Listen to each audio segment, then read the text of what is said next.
I'm doing some sourdough. We're going to turn on my vlog screen so I can see what's going on.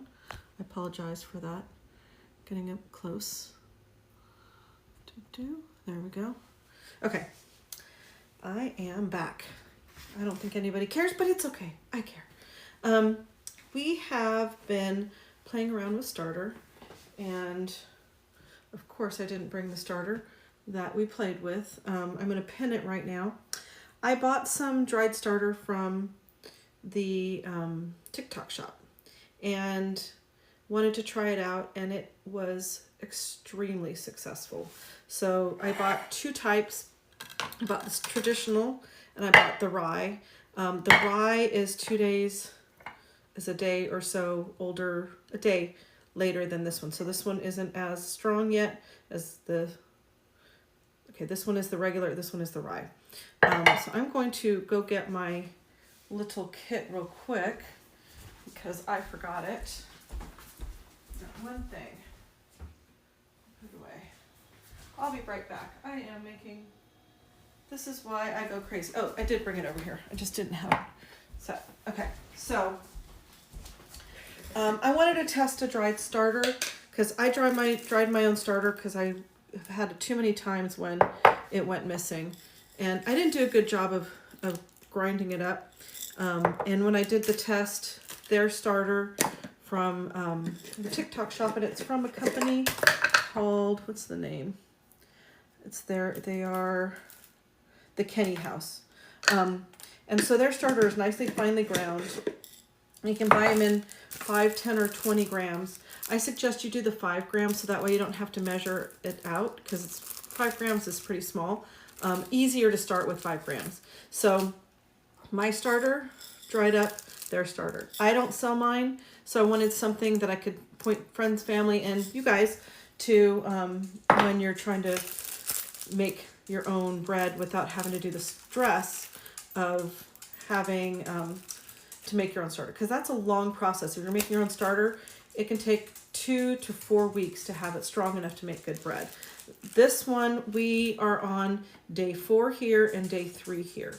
And both of these will make good bread. I have already made a batch of bread from it this morning.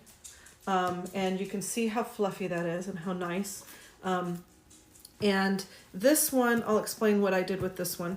But this one is going to be just a very traditional sourdough loaf where I'm going to do the standard stretch and folds. And we're going to just do it like you normally would. So I'm just going to get right into it, and we're going to just go. And this is a variation of a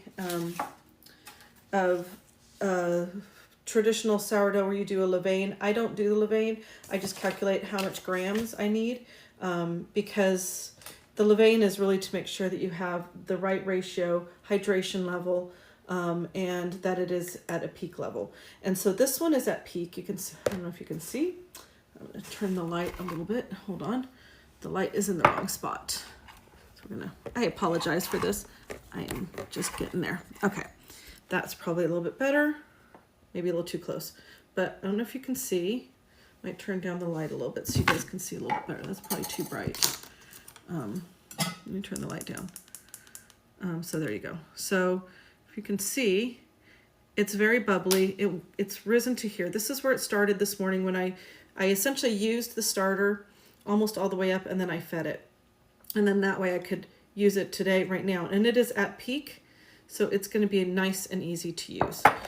So what we're going to do is we're going to measure out flour and water, or water and starter, and then we're going to mix it up, and then we're going to mix in the flour. And I need to get the salt, and I need to get water, so just give me a minute. See, I did not prepare properly.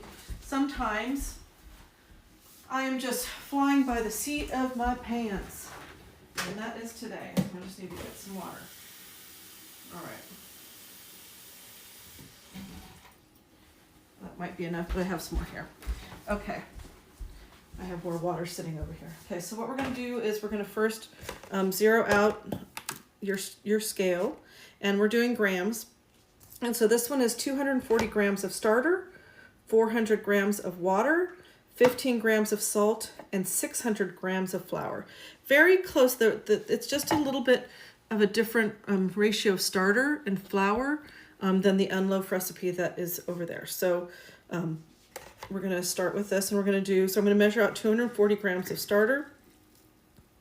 And it will be most of this jar because I pretty much designed it to be that way. So it's a little bit like that. So I'm going to take out just a little bit, and at 246, I'm just going to take just a little bit more out. 244, didn't take enough out. One little more scoop, one little scoop. Now it's too much. That drives me nuts. Too much, too little, too much, too little. At some point I just give up. Okay, I'm at 242, I'm going to be okay with that. All right, so there's not much left in here, and that's fine. You don't even need that much. You can have all of this gone, and you could have all of this gone, and you can actually make starter from that much. See my post earlier on my profile if you want to know how to do that, or if you want to know how to do that, oh, hi, Olivia. You have 8 sisters. Oh, my goodness. Woo, 8 sisters. I have 2 sisters and 3 brothers. 8. All sisters? You don't have any brothers? Woo, that's a lot. Okay, so this one is going to be used. I'll probably add that to my discard jar since I don't really need to make any more discard for now. Okay, so I'm going to reset back down to 0, and we're going to add 400 grams of water, which this might not be, but I have another bowl of clean water here for myself for later. So it actually will be quite a bit of water. It's pretty close. Ooh, I'm at 385. I was pretty close. We'll just add just a little bit more. And woohoo. Let's go. Let's go. Make some bread. Make some bread. Make some bread. Woo! All right. So we're going to, can you guys hear me okay? Can you comment if you can hear me okay? I had problems with my sound yesterday. I think it was connecting to one of my Bluetooth headsets, and it was close enough that you could hear me and it was garbled. So comment if you can hear me. I'd appreciate that. So let's go. All right, so I'm going to put this over here, and all I'm going to do is I'm just going to whisk this up. So you'll notice that it's kind of stringy, so I whisk it until it stops being stringy. And you can use a fork for this. You can use a regular whisk. I, for some reason, like the flat whisk. There's also a dough whisk that people use. I'll get that for a second. But honestly, I feel like it gets really messy, and I just haven't had as much luck as I have with this, the flat whisk. And I just whisk it in, and I'm going to also add the salt to the water. I've started doing that lately. I used to do it to the flour. I've been seeing other creators put it in the salt. I'm going to see if I can hear myself real quick. Just to do it to the flour. Okay, I can. Good. Okay. So just wanted to make sure I could hear myself, because yesterday I had problems with the sound. And I didn't know for a whole 15 minutes. So I'm going to pull this back a little bit because that looks really, really close. Really, really close. That's really too close. I'm going to pull this up just a little bit. There we go.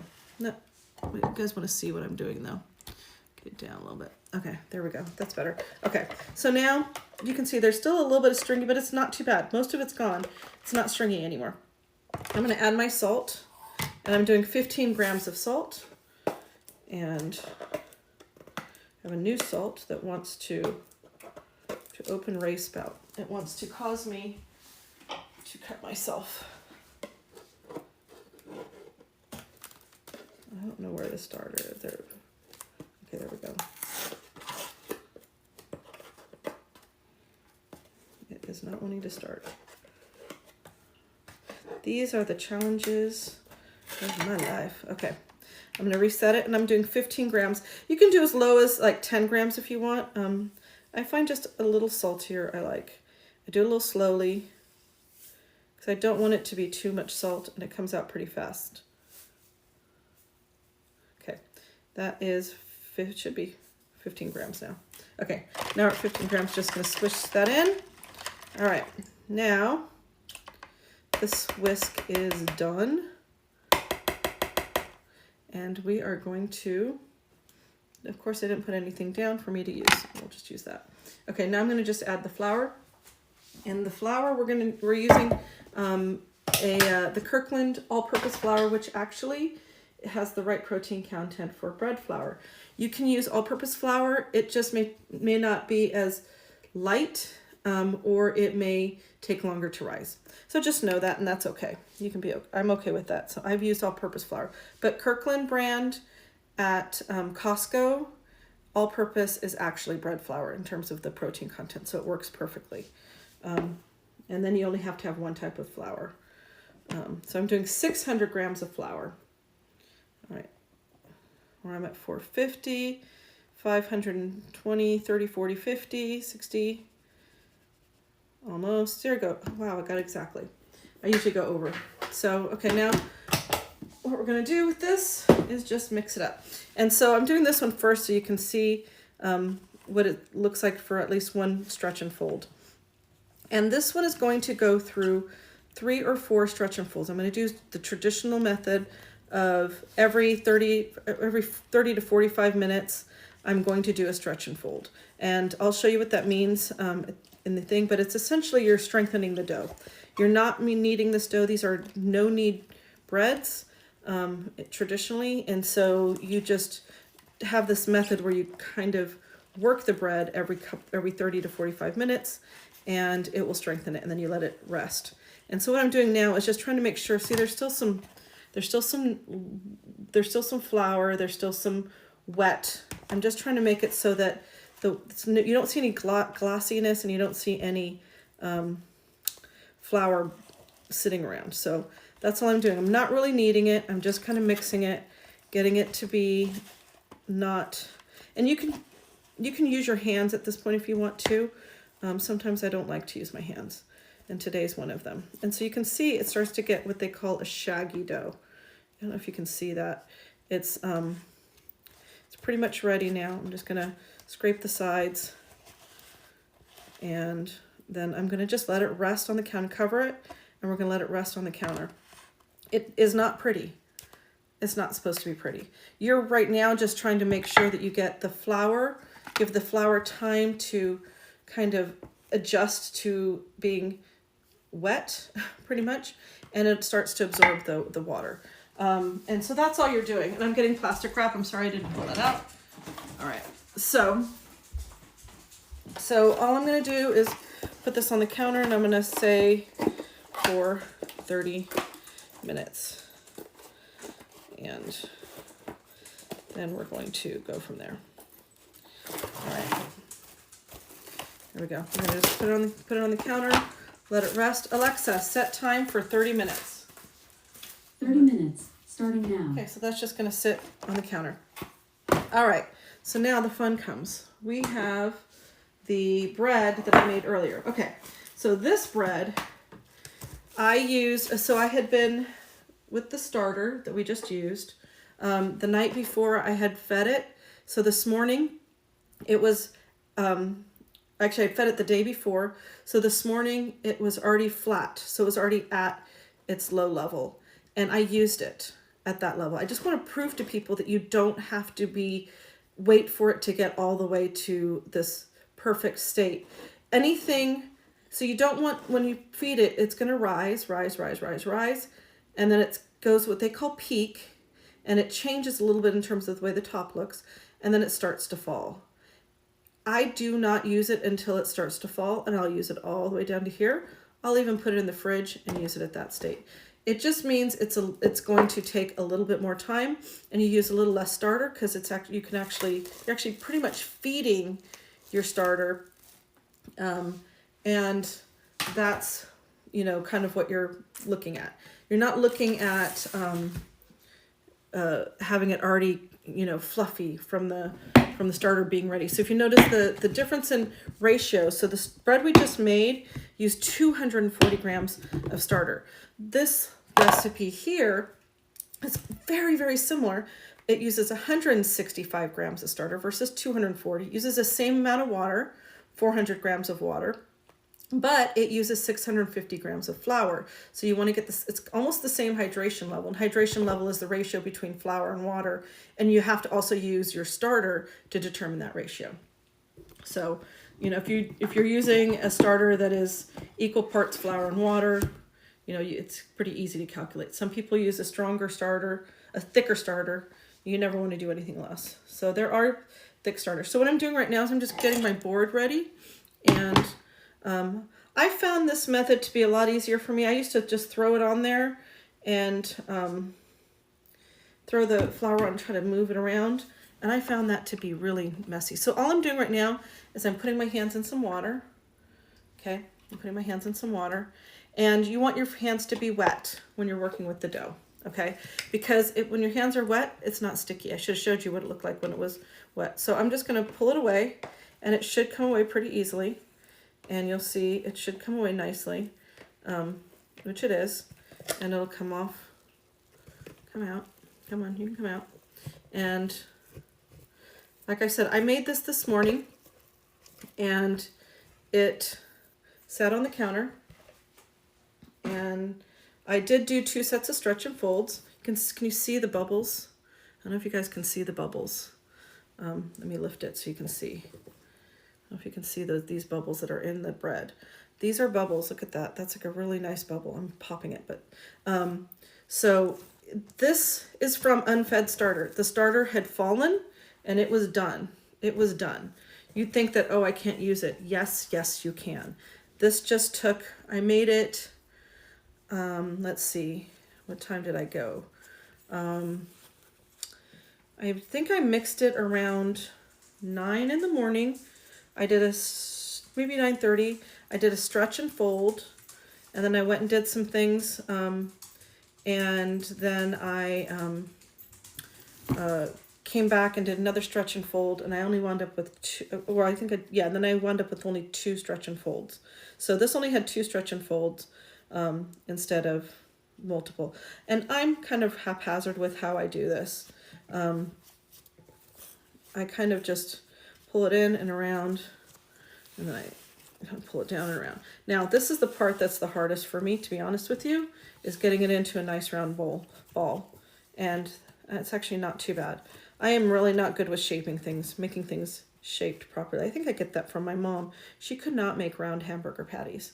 Oh, thank you, Disney Craze. Okay, so I am going to get my parchment, and I'm going to wipe my hands before I do that, and so we can put it in the Dutch oven. So this is all right. Gotta get my parchment, which is not open. So this one is, I'm modeling off after the unloaf recipe, which does not use a hot oven. You don't need to refrigerate it. And you can use a hot oven. You can refrigerate it. You can use a hot Dutch oven. But this one does not require it. Anything you do, you can choose to do another stretch and fold to make it 3. Maybe you want 4. Maybe you want to start with a hot Dutch oven and a hot oven. You know, it's just those rules. How do I do that to myself? Those rules are made to be broken, but you can use the rules without a problem. So what I do is I crinkle it, so it makes it easier to put into the Dutch oven. So as you can see, when you put it in the Dutch oven, it goes in a lot easier. Then that way when I pick the bread up and I put it in, I'm not trying to fight. it. So now what I'm going to do, since I just touched this bread and worked with it, I'm going to cover it and let it sit for an hour. So that's what we're going to do now. All right, so Alexa, set timer for 1 hour. Second timer, 1 hour, starting now. So I'm just going to put that aside. All right, so that's pretty much what we're going to do until my next timer. I have 23 minutes. So I got to figure out what to fill my time in with 23 minutes. But what I'm probably going to do is put this starter into the refrigerator, and my refrigerated starter, and I'm going to then kind of clean the jar out and show you how I clean out the jars. You can do, here we go. Okay. So when you're talking about your starter, this is a ridiculous amount of starter, and it's because I've been testing starters. So nobody should ever have this much starter. But I will use this in unloaf recipes or any recipe really that I need. And I don't worry about having to create more starter from it. So I will use this as is, and all I'm doing is just adding this starter to it. So this is like I said, this starter that I used for the shaggy dough that's back there is from what I have pinned right there. And it is so cheap.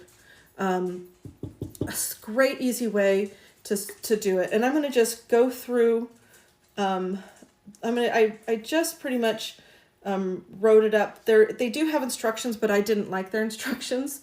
They were doing things like without using measurements, and they were doing, the measurements were off.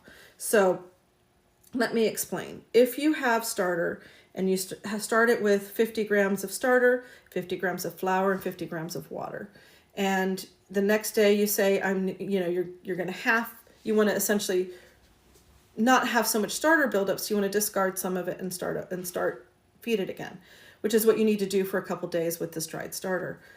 The problem is their instructions say to cut it in half and then put in a specific amount. And the minute you do that, you're underfeeding it based off of their ratios. So this is my instructions. And I get a little tiny glass jar and I put in the 5 grams of dehydrated starter. And then I add 15 grams of water. So then I mix it up, let it rest for 30 minutes. Next, add 10 grams of flour. And again, that was they said 15 grams. You already have the dryness from the 5 grams of starter, so only 10 grams of flour. Stir it in and cover it and let it rest overnight. Then the next day, do a feeding of 30, 30, 30, because that's how much you have currently. You have 15 grams of water, 10 grams of flour, and 5 grams of starter. So the dried starter. So that's 30 grams. So your next feeding is actually, you know exactly what you're starting from, which is why I like starting with 5 grams. So then you just add 5 grams of water, mix it up, add 5 grams of flour, mix it up, cover it with plastic wrap, let it rest 12 to 24 hours. You can do it at 12 hours, you can do it at 24. If it's risen and you're good, 12 hours is fine. Then I move it over to a bigger jar. A mason jar is fine. I have some of these jars on here as well. These are really nice jar sets. And let me see if I can find my, oh, here we go. Okay, I'm going to pin this jar. I think I pinned it already. No, I can't pin it. They're sold out. Okay, I don't know if you can see. Okay, I'm going to pin something else that has the jar in it one of the jars that I like. But I guess the jar that I like is sold out, which is, and it's probably because I bought more. But these jars have lids. This is, you can see this one's a lid. They're just different size. I have big ones and small ones. And the small one's great for most people. The big one's good for me for doing storing, or if I need to make a double batch of bread, I can make my starter in a larger jar, because my starter will double, triple. It goes high. So anyway, so these jars, I don't even know where I was going with that. Oh, so you move your starter into this jar and you feed it 30 grams of water, 30 grams of flour. Then you wait a day, and then you do 90 and 90, and you wait a day. And at that point, if it's like more than doubled, you probably can use it.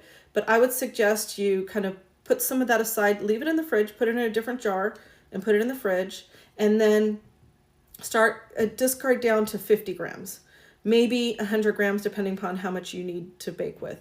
If you're going to do the recipe that requires 240 grams of starter, you may want to do the 100 grams or maybe 80 grams, something like that. So measure out the starter that you want and add the same amount of water and flour. And then the next day you can bake with it, or actually it's about 8 to 12 hours. So if you plan on baking making your bread in the morning, like mixing it, feed it the night before. If you plan on mixing it at night, feed it in the morning. So if you want to do a slower rise so you have more time, you can do more flour water to your starter. But for now, when you're dealing with this new starter from the dried starter, you're kind of trying to build it up and trying to make it strong.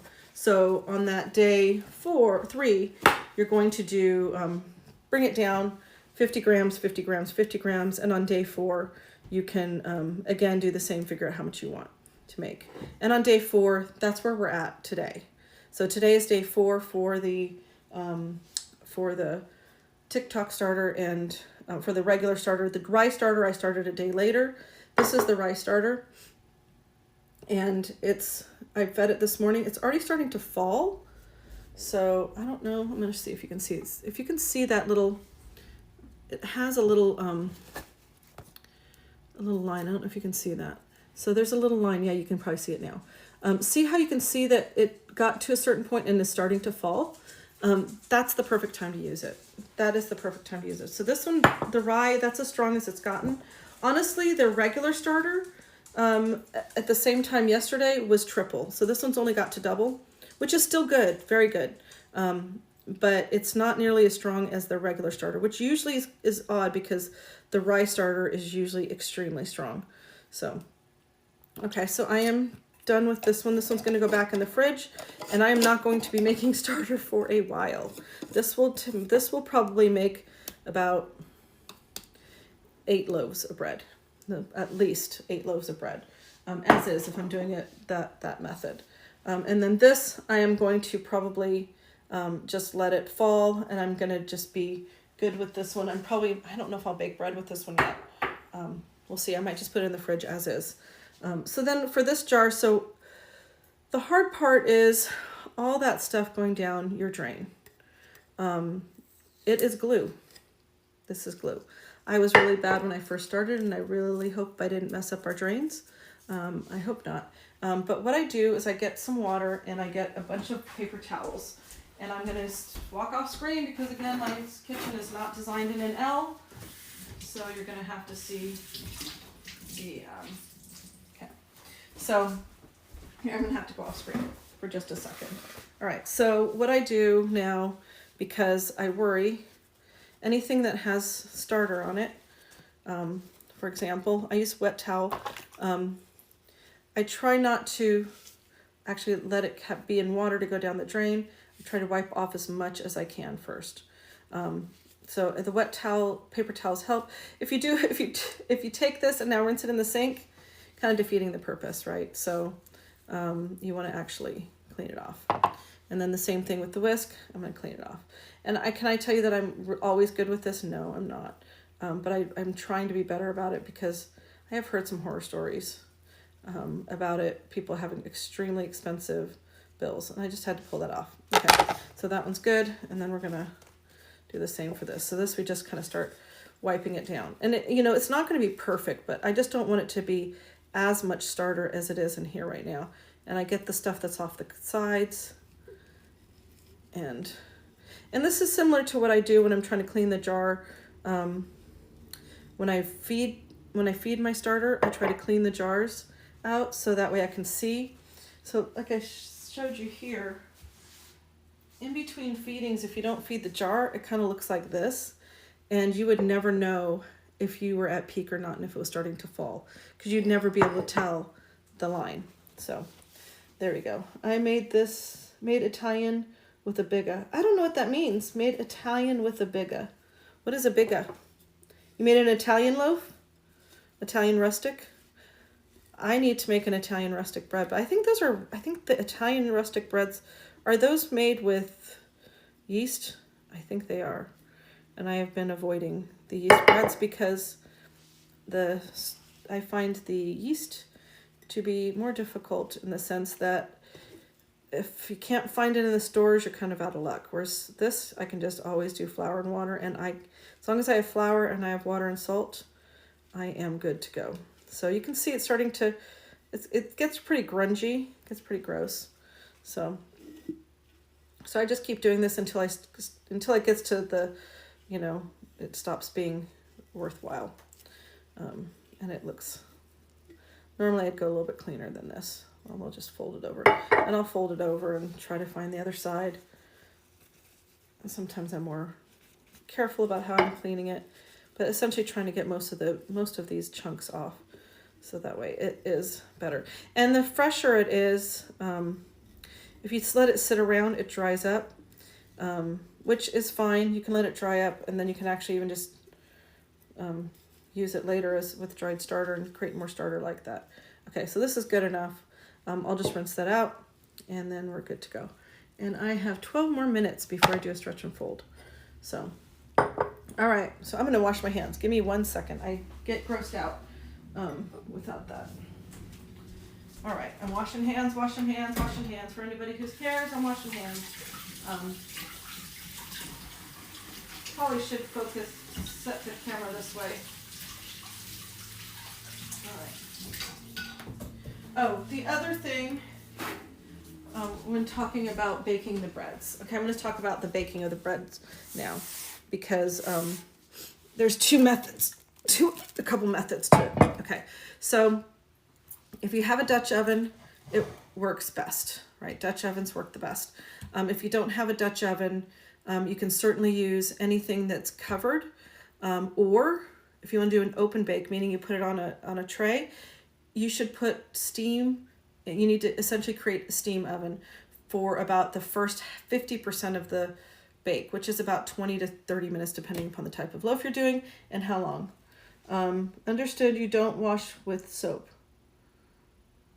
You don't want, I wash with soap. Oh, after I first rinse off all of the starter with paper towels, so I don't have the starter going down the drain. Now I put it in the sink, and I'm going to clean it out with soap and water. So of course I wash it with soap and water, and always make sure you rinse out all the soap, or that might cause your starter to be bad. So for people who are, I guess it's a thing in England, you just put your dishes in this thing. I don't know if I'm being punked. Am I getting punked? Is it true that in England they don't actually rinse their dishes after washing them? I can't imagine that. It doesn't make sense to me. There's like a bunch of creators in Britain that say that they don't actually rinse their dishes. So if you are in Britain and you don't rinse your dishes, do it for the starter jars and for anything that you're using your sourdough with, because that soap will cause a problem with your bread, and you will not get rise in your starter. It'll break down everything, and it'll taste just sounds gross to me. But anyways, so the traditional way is with the Dutch oven, or any covered baker, but a Dutch oven is good because it can go to high heat. If you have an open bake, meaning you put it on the of course you can wash your jars, but for not so perfect, what you want to do is just try to get as much out as you can with a wet paper towel and throw those paper towels away. Don't rinse them in the sink. You don't want all that starter going into your drain and into all your pipes, and then it to get clogged up, and then you're going to have an expensive bill. Once you get it all out, then rinse it out with soapy water, clean it out, put it in the dishwasher if it's a jar that can be in the dishwasher, which hopefully it should be, and you're good to go. But you just want to wipe out as much as that can, so you're not putting that all down your drain. But yes, of course, please wash your jars. And you definitely do want to do that, because bacteria and things can grow, molds and things, especially if you're leaving it out. Okay, so an open bake is when you don't have it covered and you don't have it surrounded by anything. So you're going to want to, if you want to do an open bake, you need to create steam. Sourdough relies on the steam for the first half of its bake. So what you do is you get a pan underneath your regular, say you're going to put it on a cookie sheet or something.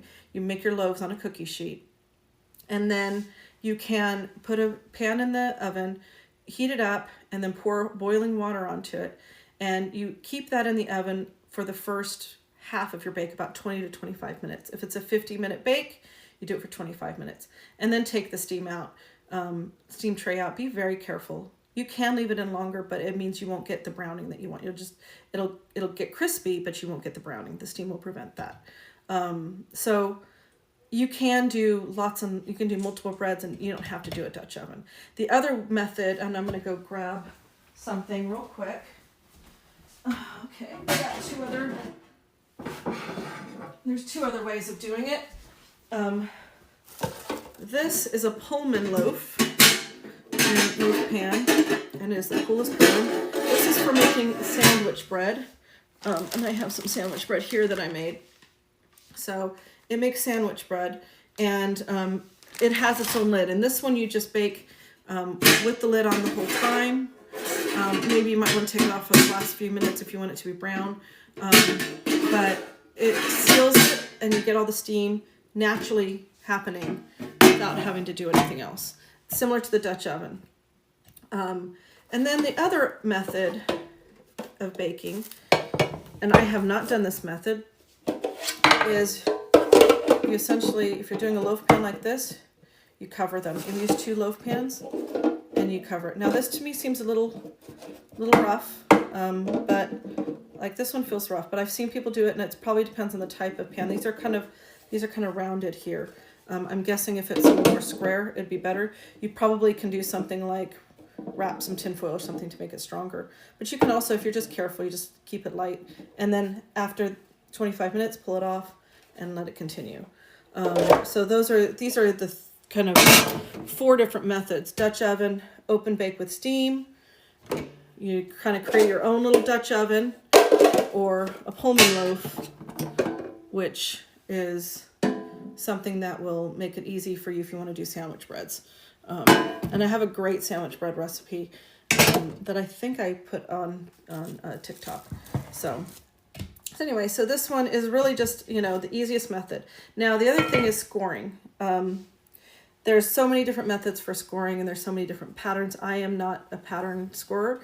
And in this recipe here, I'm doing it with a cold Dutch oven into a cold oven, and I will not score it. And it will naturally break open and create what they call an ear. So it'll actually kind of break open in a nice pattern, and it just does it on its own, just naturally. You can force it by using a knife or scorer. They have special scorers, but you can just at least do one thing. A lot of times I'll do crisscross patterns. On the round loaves, I'll do like little X's to try and make it, or like little squares to try and make it so it's easy to pull apart. But if you want to do like really pretty scoring, people put rice flour down and then score it. Cold dough scores easier than like dough that's been left on the counter. So some people, like, even if I'm doing it here and I wanted to score it, they'll put their dough in the freezer for 10 minutes just to kind of get a little crust to make it easier to score. Or if you're coming straight from the fridge and you've let it sit overnight, then you can score it easier. So that's why you'll find the scoring patterns are coming from people who've left it overnight and are then scoring the bread at that point. What size? Okay, this one is I'm going to click on this one. It is a 6 quart. So this is the 6 quart. And I found that this one is the best size for the standard loaf breads, but it will rise. It won't touch all the way it will touch, but it won't. It doesn't overtake the whole pot. I think the 4.5 might overtake the pot. The 7.5 is probably going to be too big, but it'll still work. But 6, this one is exactly a 6, and it's the Mueller. Oh, this is such a pretty one. I just got this one a little while ago, and it is just so pretty. I know it doesn't need to be pretty, but you got to have it pretty. So perfect. All right. So when you're dealing with scoring, you can choose to score, and how you score is up to you. You can put flour down and score, and then you get a prettier pattern when it comes up. Some people use rice flour. Some people use regular flour. I usually I'm going for simple and easy and tasty, and I don't like the taste of flour on my bread, on the tops of my bread. So I tend to not do that. I tend to just score if I can, and just to open it up. Or in this case, for this loaf, I'm going to let it just do its thing and not score it at all, and it'll just naturally burst. So I, again, break all the rules. I do not worry about the regular, you have to do it this way, you have to do it that way, because I have found that what I have to do is what makes sense for me. And how does it make it so I can make bread that I'm happy with. And I found that most of the rules are great, and they do have a reason for them, but it's not necessary for 90% of the rules, other than you need water, flour, and salt, and then time. So I think Okay, we're almost at 30 minutes. So we're gonna do a stretch and fold. And the stretch and fold is essentially you're strengthening the dough. Like I said, for the unloaf recipe, you don't have to, but if you want to, you can. And so with the stretch and fold, wet hand, and I'm just gonna, hold on, I'm gonna do it like this.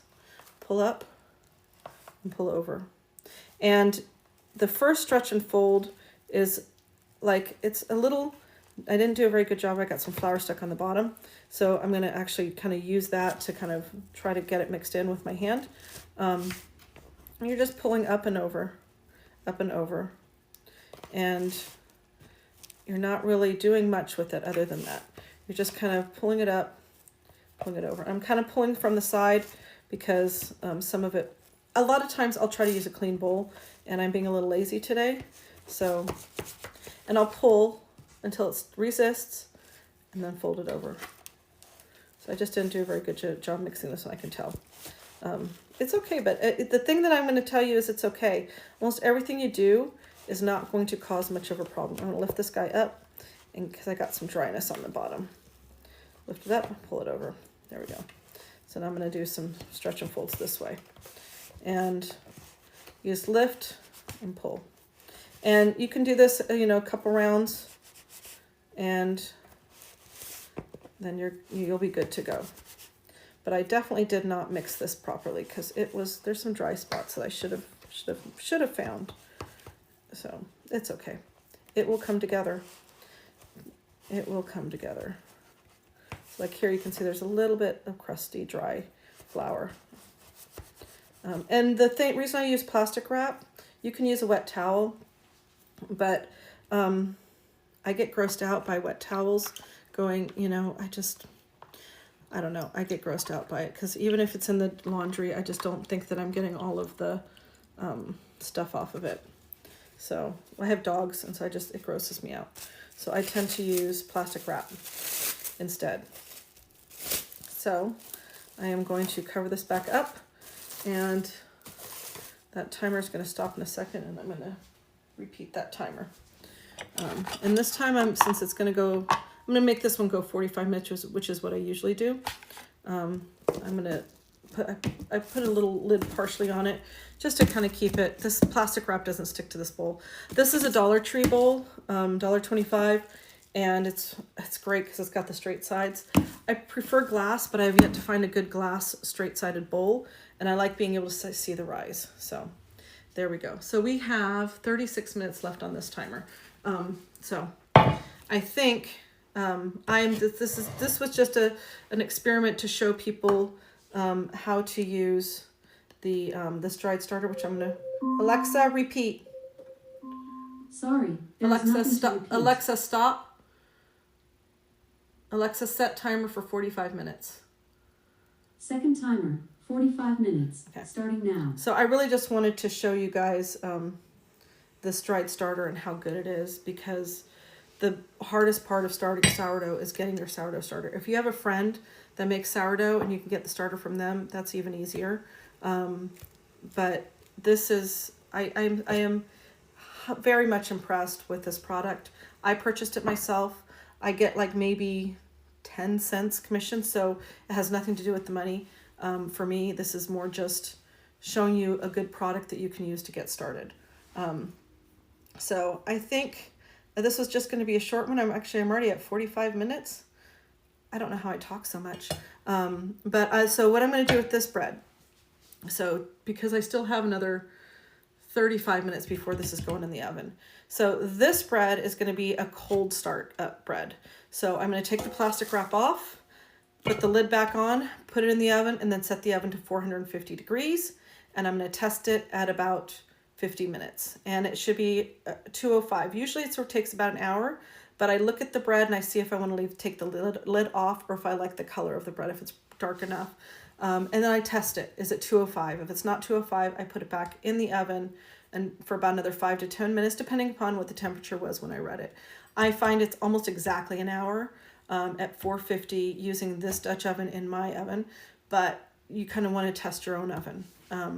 And then I pull it out and I put it on a rack and I let it cool. And that's all I do. And that one is, I'll take some pictures of it, maybe a video of it, and post it later today, tonight, and show kind of what it looks like once it's baked.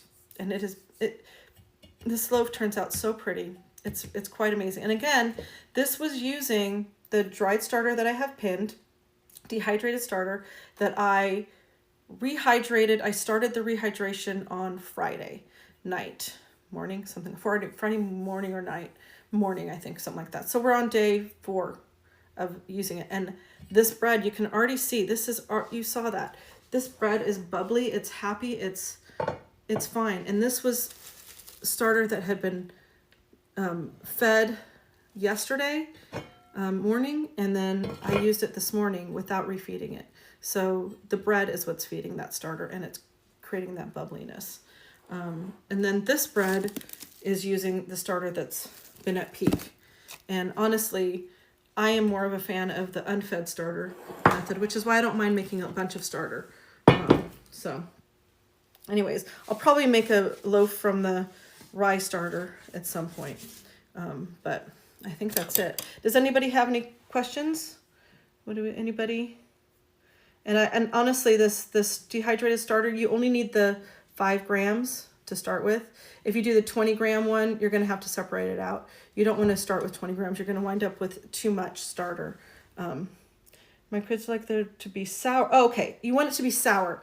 So there's 2 things that you can do to make it sour. The first thing is once it's, so I don't know if you saw earlier when it was at, when I saw that it was risen, you can do it 2 ways. You can put it directly in the fridge at that point and let it rest in the refrigerator for 12, and actually as long as you want. Overnight is kind of what most people do, but you can go up to 2 or 3 days. I suggest doing it at about 24 hours if you want it to be sour. You can also form it, like, so it's, you let it rise, and then you do the shaping of it, and then you put it into a banneton. And a banneton, I don't have them out right now, but those are the baskets that you line, and then you put the bread in there, and then you can cover it and put it in the refrigerator overnight, 12 hours to 24 hours. You can go 2 days if you want. So the longer it sits in the fridge, it's going to do 2 things. It's going to get more sour, and it's going to help the gluten kind of get pre-processed. So when people say they can eat sourdough bread, but they can't eat wheat breads or white breads, that's why, because it's kind of like that fermented process. So you're getting that fermentation, and that makes it easier to digest. So some people who have trouble with gluten from a digestive perspective, not an allergy, it does not help people with allergies. If they have trouble with the digestive and they said, well, I can eat sourdough, that's why, because it's more fermented and it's actually kind of pre-processing the flour. So that's one thing. The other thing is what you want to do is let your starter get hungry. And so when you, this is a ridiculous amount of starter, but generally when you feed your starter and then you use it, you can just put it in the fridge, and you can let it essentially get hungry, which means you don't feed it for a week or 2. And it'll essentially the top of it will essentially start creating a little bit of liquid on the top. At first it'll just be a little bit, and then it'll grow and grow and grow. You can leave it for up to 2-3 months, and I've left it for up to 2-3 months, and then poured off that liquid, and the next day had the starter perfect, and I made bread. But that liquid is called hooch. So I would go until you have just a thin layer of that hooch, stir that in, and that'll help make it some more sour too. So it'll also help the acidity and help kind of strengthen it. Sometimes if you're having a weak starter, it's caused by usually underfeeding it, meaning you're using cup measurements instead of weighing it, and you're underfeeding the amount of flour you're expecting the cups to be actually a cup of starter, a cup of flour, a cup of water, and that's actually inaccurate. So this is hard over. Okay. So yeah, so I would suggest when you make your starter, take some, put it in the fridge, and let it sit for 2 weeks, and watch that little bit of liquid come in, and stir that in. And then when you're making your bread, just the day before or whatever, make it a day or 2 in advance, so you can let it rest in the fridge, and let it get that sourness. Yeah, I will try like I'm supposed to feed now. Yeah, so you can always take some of it out and put it in a smaller jar. Alexa, stop. This is a reminder. So you can put it in a smaller jar and then keep your other jar feeding in your regular feeding schedule. And then just let that smaller jar kind of get hungry and then stir it in with your regular starter. So that way you don't have to like not make bread for a while. And so, just get a small container and put it in and just let it kind of get hungry. And that will also, you'll be surprised, letting it get hungry sometimes helps boost it gets really, really hungry. And then when you give it the flour, it goes, yay, and it gets really happy and it tends to do well. So I find that at least for the starter, in terms of how I handle it. And like I said, this starter is going in, it's a lot of starter. I had a bunch of discard while I was feeding 3 batches of dried starter. And so this is how much it made. So generally, if you're doing the dried starter, you'll probably wind up with a little bit of excess, about like this much, if you're doing that dried starter method. And you can use this for anything you want to bake with. But you can also use it once you get your starter going. You can mix in your good, your kind of happy, healthy starter in with it. And oh, perfect. That's perfect. Then yeah, if you see that little bit of water on the top, the little liquid, that's the alcohol, that's the hooch. So you can stir that in and don't pour it off if you want it to be a little more sour. If you leave it for a really long time, it's going to get really separated. It's going to get really thick, and that top layer is going to get a little black. And it's not bad. It's just it just gets really thick. So I would if you get to that stage, pour some of it off and leave some. You don't need to use it all. So, all right. So I think, so any other questions on the starter? Yeah. And I'm going to pin this Dutch oven. This is a great Dutch oven. Okay. Perfect. Not so perfect. Feel free to comment on any of my posts that if you have questions, and I'll respond to you off of the post. So that way you can, if you have questions later, you can go into my profile. Make sure you follow me too, if you're not already following me. And on YouTube, I am putting all these lives on YouTube, and my channel is listed in my links set of links. So you can go there. But if you can follow me, then that'll make it so you can actually see the content, and then you can later go back, find me a little bit easier. And that's where we're going. So, and my website is Dish Ditty, so that's why it's called Dish Ditty. So I think that's it. I think, let's see, how much more time? Can I get this in the oven? I don't think it makes sense. No, I don't think it makes sense to make you guys wait another 30 minutes. So unless anybody has any other questions, I think we are done. So thank you guys. I appreciate it. I just wanted to get, since I was going to be doing this, I figured let's just get it on camera and show people kind of what I'm doing and how to ask questions. And I wanted to show that starter off again. Because again, and there, like I said, I paid for this on my own. I'm not on any deal with them. This is literally just me being nice because I think it's a really good product. So I'm pinning it again. I highly suggest you go get it from them if you can, and that way they can know that people want their starter, because it works really well. So I think I need to go wash my hands. Thank you guys. Have a wonderful night, and get your bread on. All right, now I need to go. I don't think I can stop it from here. I think I tried last time.